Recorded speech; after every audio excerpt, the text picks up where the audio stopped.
Bu yotibdi bu.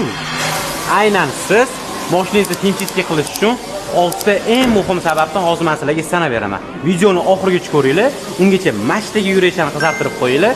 Bizning mehnatimizni qo'llab-quvvatlagan bo'lasizlar. Birinchi sabab mashinangizdagi har xil zararli bakteriyalarni yo'qotish.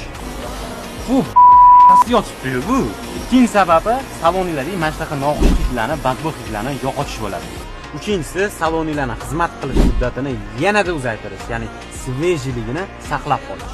To'rtinchisi, nopo'g'da mashinalarni sotmoqchi bo'lsanglar, kenchisiga qilingan mashina har doim qimmatga ketadi. Beshinchisi, o'zingiz uchun mashinani ichida haydayotganingizda priятный atmosfera bo'lishi uchun va o'zingiz mazza qilib mashina haydashingiz uchun kenchisiga qildirishingiz kerak. Oltinchisi, eng muhim sababi hozir yoz allergiya sezoni, hammani allergiyasi qo'zigan, burni qichishgan, aksirgan, o'shaning uchun mashtaqa odamlar salonni обязательно himchisiga qilishi kerak, chunki salonda har xil chang, qumlar yig'ilib qoladi va salon filtrini almashtirishni esdan chiqarmasligi kerak. 650 ming so'm evaziga polni bitta salonlarni himchisiga qildirib, bagaj va bitta обычный moyka qildirib ketsanglar bo'ladi. Pastki nomerlar qoldiraman, bemalol bizga murojaat qilsanglar bo'ladi. Biz esa yetamiz, kelaverasizlar.